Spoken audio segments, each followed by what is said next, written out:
Hello, this is Professor Broker with the Gains from Trade, Part 2. This is Chapter 3 from the ManQ text. So let's get started. Remember in the last lecture, we talked about trade. We said that a country should import goods for which it does not have a comparative advantage. And remember, we said that imports are goods produced abroad in other countries and sold domestically. Exports are goods produced domestically, right, in the home country, and then sold abroad. Remember, and we said when we trade based on comparative advantage, we're going to import the things for which we do not have a comparative advantage. We're going to export things for which we do have a comparative advantage. We're going to do that on a personal level, a family level, a county and a state level, as well as a national level to be the most productive economically. Okay, and specialization in trade, there would be more stuff to divvy up. In other words, there'd be more production worldwide.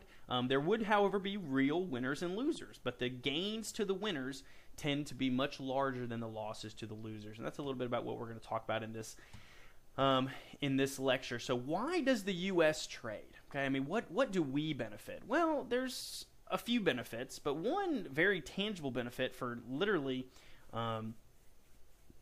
every American citizen is lower prices, okay, which is the same thing as raising your income. Now, Walmart obviously, sells a lot of imported things, and Walmart was actually studied back in the mid-2000s by one of the current economic advisors in the Obama administration, Jason Furman, and he found Walmart to be a progressive success story. In other words, that Walmart, through these imports and through other ways that they lowered their prices, he was able to find that because of these prices, which were 8% to 40% lower than people would pay elsewhere, if they didn't use these strategies or import these goods, this is the same thing as increasing the buying power of the every U.S. household by more than $2,000 per year. In other words, because of trade, because of other cost-saving factors, just Walmart is able to put an extra $2,000 in your pocket every single year. Okay, now, who do you think most benefits from this extra buying power? The rich, the super wealthy, right? Even the middle class? No, the low income benefit more from $2,000 than someone that makes $1 million a year, right? So again, trade lowers the cost of goods, and that disproportionately benefits the poor in this country. So that's not the only reason that the U.S. benefits from trade, but that's one of the big ones. Okay, but why would other countries want to trade with us? The easy answer is that trade paves the way for poor countries to get richer. All of the Asian tigers, Singapore, South Korea, Hong Kong, Taiwan, Japan before those, and there's others, even China more recently, became prosperous initially through trade. Harvard economist Jeffrey Sachs makes this point that there is not one example in modern history of a country successfully developing and improving the standard of living of its citizens without trading and integrating with the global economy. In fact, we have a few examples of countries that have tried to be self-sufficient and actually have been dismal failures at that. And it was only after they opened themselves up to trade that they began to improve the situation for their citizens. One of those examples is China. They tried to be self-sufficient in the 60s and 70s and 80s, and then around the 90s they made a turn to be more capitalistic and also more open to the world economy through trade, and the results have been staggering. They've had tremendous economic growth since they've opened to trade. Japan is an example a couple hundred years ago. India's been an example of that as well. And if there is an example of a country successfully developing without trade, you're more than welcome to bring it up. But as Harvard economist Jeffrey Sachs pointed out, economists can't seem to find one. And so trade is very important for poor countries to help them become rich. Okay? Now, what are some U.S. trade statistics? Just to clear up, just so we have a good picture of what, we can talk about comparative advantage, we can use simplistic examples, but now we're just going to look at the actual, what does the U.S. actually do in terms of trading? It might surprise you to know, if I asked you, does the U.S. import a lot, you would probably say yes, and that's true. I mean, we do import a lot as a nation, but if I asked you, do we export a lot, you might be surprised to find out that the U.S. is actually one of the world's leading exporters of goods that there is. In fact, we're a close second behind China.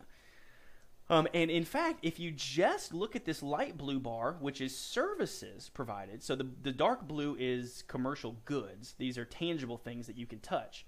Okay, and we're the second largest total exporter, and we're the second largest goods exporter. But if you just look at this light blue bar, which is services, the U.S. is the largest service exporter in the world. We're number one. And so that might surprise a lot of people because we're open with trade. Think about all the jobs that these export industries support, right? And if we didn't trade, would all of those jobs necessarily exist, right? And the answer is no. A lot of them wouldn't, okay? Now, who do we mainly import from? Okay, we import a lot from China, which you probably could have guessed, as well as our North American counterparts, Canada and Mexico, as well as a lot with our European partners and then some of our Asian partners. Okay, these are our top export markets, and you can see the size of the bubble is the size sort of our trading relationship with. So if it's a smaller bubble like Saudi Arabia, that means we don't trade a lot with them, or we don't export a lot with them, I guess. And if it's larger, that means we do export a lot to these countries, which means it supports a lot of U.S. jobs. And I want to point out, notice Canada and Europe and Mexico and China. Okay, notice that these are pretty big bubbles, which means we export a lot to these nations. And also remember the previous list. These are pretty much the same countries on the previous list of biggest importers. So the countries we import a lot from, we also export a lot to. And if we didn't have trade, we wouldn't have these exporting relationships supporting these export industry jobs. So just always something to remember. Now, in terms of our merchandise, goods and services, what do we export? These are some things we export. We export a lot of transportation equipment, computers and electronics, chemicals, and so on and so forth. What do we import a lot of?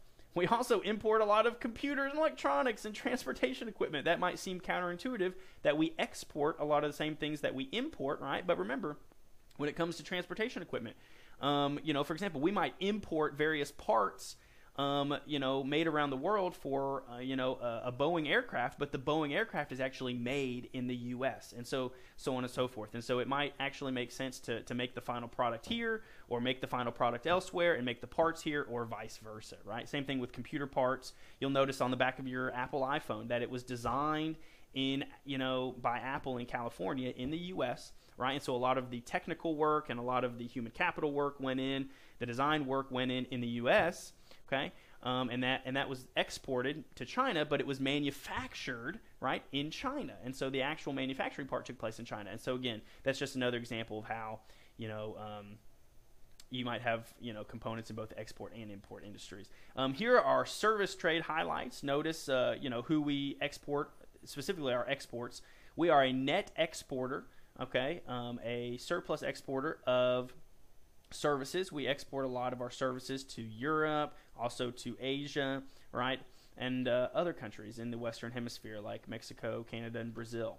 Okay, we provide a lot of travel services, transportation services, financial services, as well as computer services and insurance. And so as something to think about, as our economy moves, something I don't often hear talked about is as our economy moves from less manufacturing to more service-oriented, that can actually be beneficial when it comes to the trading situation, because we actually are a net exporter of services, which means we export more than we import of services. And so how could that affect the trade situation down the line? The more and more service jobs that we add, could possibly wipe out the trade imbalance that we currently have. Just something to ponder and think about.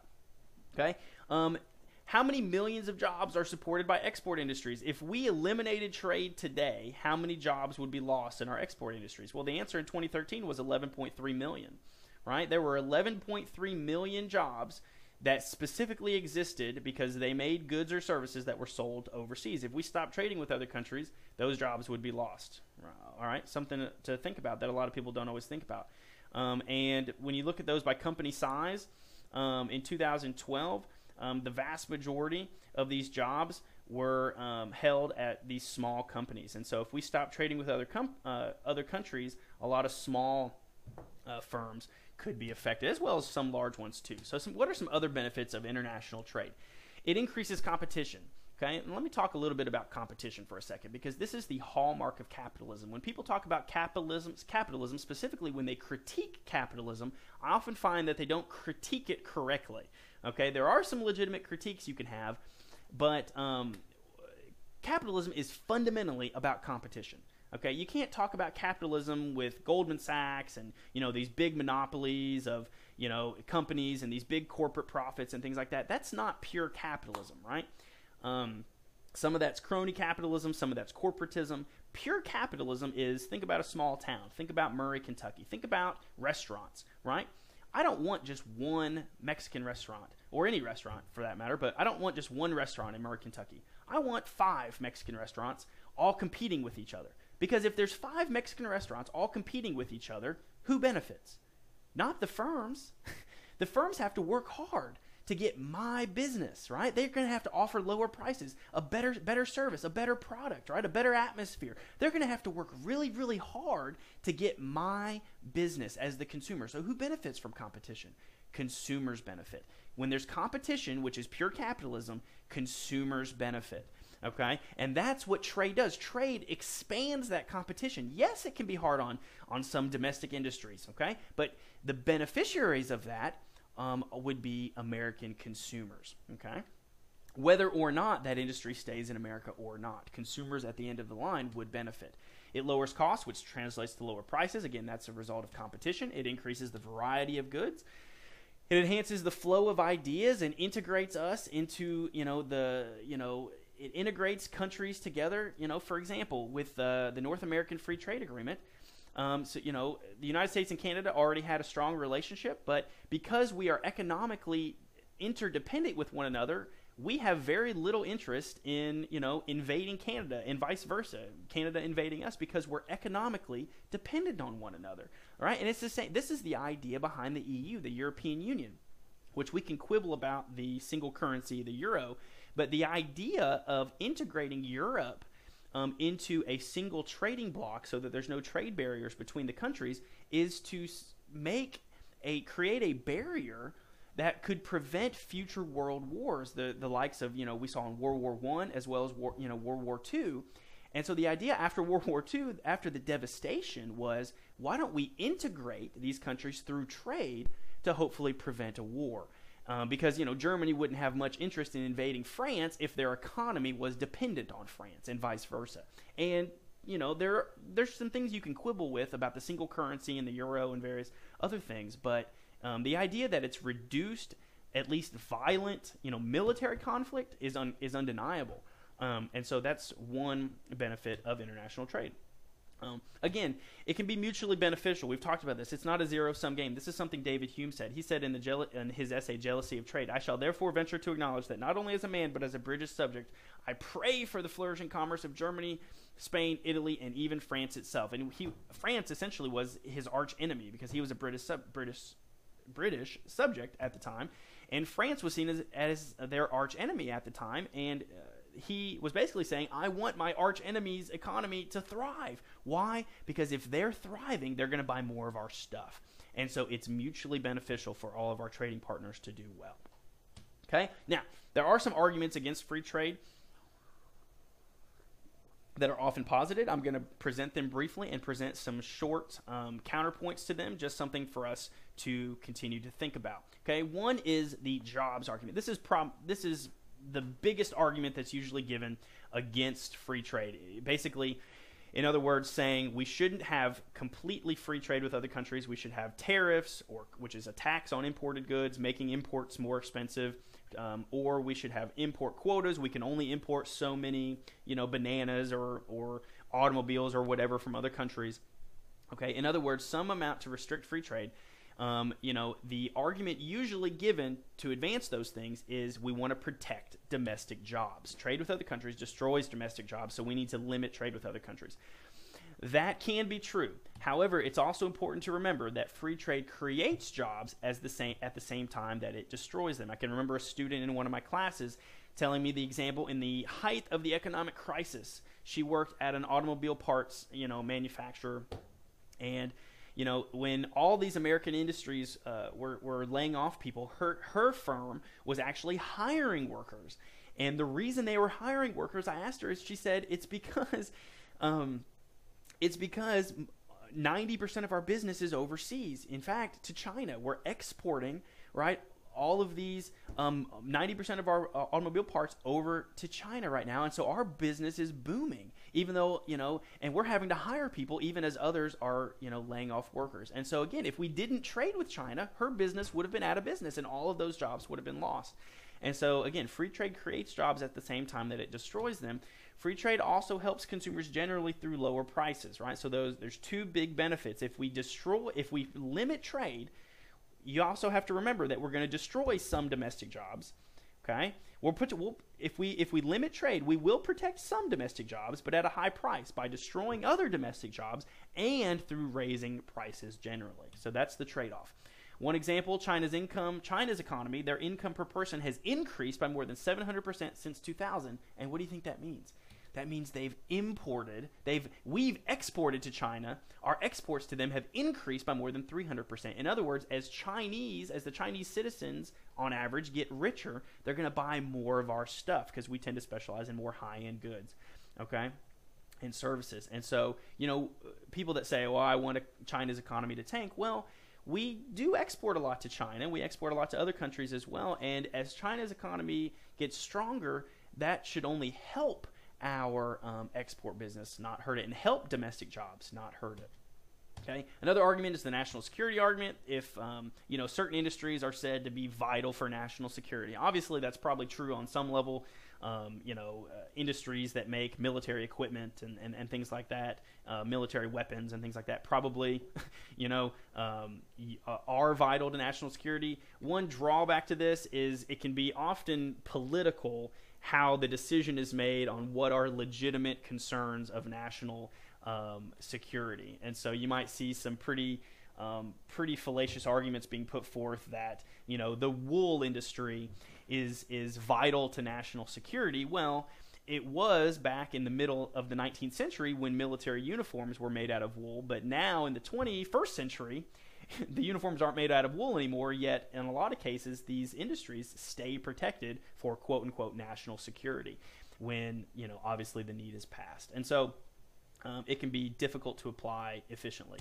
Another argument is the infant industry argument. This is the idea that, as new industries come along, they might need temporary protection or trade restrictions to help them get started, and then after a while, they can be removed when they can kind of compete on their own. This has been used in lots of industries. It was used, a while back in the steel industry. And, it can be difficult to implement in practice because, who's deciding, what industry is going to be the next big thing? And if an industry really is going to be the next big thing, then potential investors, should be willing to compete on the world market because they think it's still going to succeed.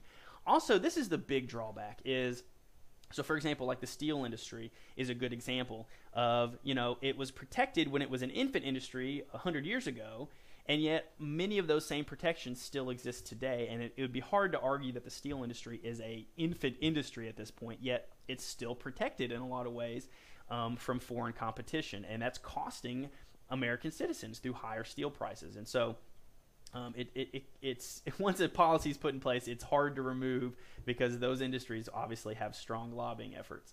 And then, again, protection is not necessary for an infant industry to grow. That's just not true at all. If it is going to be a successful industry, then the starters, the entrepreneurs, the investors would be willing to take on that risk. Okay. Another argument is unfair competition argument. This is they're basically saying that free trade is desirable only if all countries play by the same rules. Obviously, there's some truth to this, and so I'm not completely denying this argument. One thing that's sometimes brought up is China's exchange rate policy. In other words, China is accused at times of basically cheapening their goods by flooding their market with their currency, thus lowering the exchange rate, thus making their goods appear cheaper in the U.S. than they otherwise would, and giving them a quasi-advantage on the U.S. markets, giving Chinese companies and Chinese products an advantage, what people would say is an unfair advantage. The counter to that is, that could be happening, and that could be there could be some truth to that. But you have to acknowledge that U.S. consumers still benefit from that. Because in other words, China is cheapening their products, which makes them even cheaper for the U.S. citizens to buy, meaning that, my real income has gone up. Your real income has gone up because we can buy these things more cheaply. And so, yes, it might hurt the domestic industries, but that loss would be directly transferred to U.S. consumers through lower prices and higher real incomes. The other thing is that China would be have to pay the cost of that eventually, maybe through inflation and inflationary pressures and things like that on their economy. And so there is a cost to them of doing that. But nonetheless, that can be a reasonable thing to discuss in trading negotiations with these countries. Another interesting thing is about working conditions and pay of workers, right? And so, you see here the students against sweatshops. And so sweatshops come up, child labor comes up, and so that's something I want to talk about next, right? So let's talk about Nike in Vietnam, right? It's been reported that in many of its factories, this was a few years ago, but it's been reported that a typical worker in one of its Vietnam factories, a Nike worker will make $600 a year. Now, that's a pathetic amount of money, right? We would all agree that it is. None of us in the United States would probably work for $600 a year in a Nike factory as much as they work. However, that also happens to be twice the average Vietnamese worker's annual income. So by U.S. standards, right, we have to be careful applying our standards to other parts of the world, because by U.S. standards, $600 a year is a pathetic amount of money. By Vietnam standards, $600 a year can actually be quite nice and maybe even a middle-class income. Okay, and there have been times that in the 90s we did this in Bangladesh, that the Congress has gone in and basically banned the U.S. making products in certain countries, and banned trade between the U.S. and certain countries because these factories, again, were paying what we consider to be a pathetic amount of money. Well, as soon as trade shut down, obviously these workers in those countries lost their factory jobs. Okay. And what does that mean? They lost their factory jobs making $600 a year. Okay, well then what were they forced to do? Their options were basically, in many cases, forced them to return to worse jobs making a lot less money, and also many of them went back directly into prostitution, which is where they came.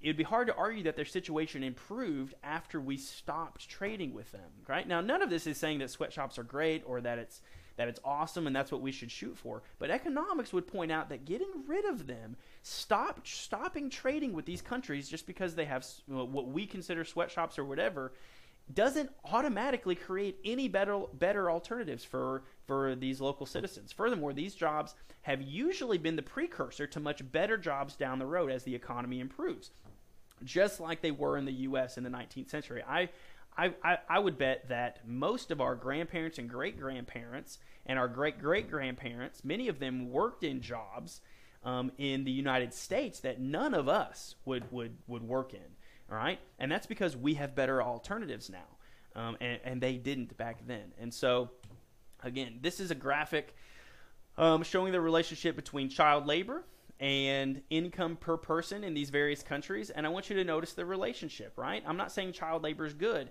but as countries improve economically, what happens to child labor? Child labor goes down. The U.S. would be like way over here, right, with very little child labor, but that's because we have less child labor. As our economy improves, we have less need or desire for child labor, and we see the advantage of sending them to school, and it's no different in these other countries. So the answer isn't necessarily, economically speaking, isn't necessarily putting the cart before the horse, but the answer is how can we improve these economies, which will then entice them to get rid of child labor on their own. And trade, the whole point is that trade, we've seen, is a proven way for these economies to improve, which will then also, down the line, improve the child labor situation. Okay, that's just a counterpoint to think about. Then finally, the protection as a bargaining chip argument. Okay, this is that trade restrictions can be useful when bargaining with our trading partners, maybe with China and others. Okay, the problem with trying to use trade as a bargaining chip and not just having open free trade is that the threat may not work. Also, if we threaten China with higher tariffs, guess what they're going to do to us?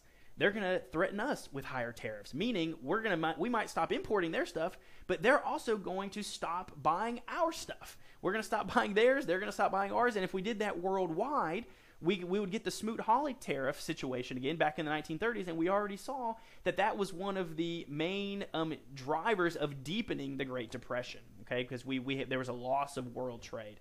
And so that's not necessarily a scenario that we want to repeat worldwide. Okay, so again, in summary, interdependence in trade allows everyone to enjoy a greater quantity and variety of goods. Trade should be based on comparative advantage, which is based on a country having a lower opportunity cost, and a country can have the comparative advantage, can have the lower opportunity cost, even if they don't have an absolute advantage. Okay, even if they aren't quote unquote as productive when we look at inputs. Okay, and when people or countries specialize in the goods for which they have the comparative advantage, the economic pie grows, and trade really can make everyone better off.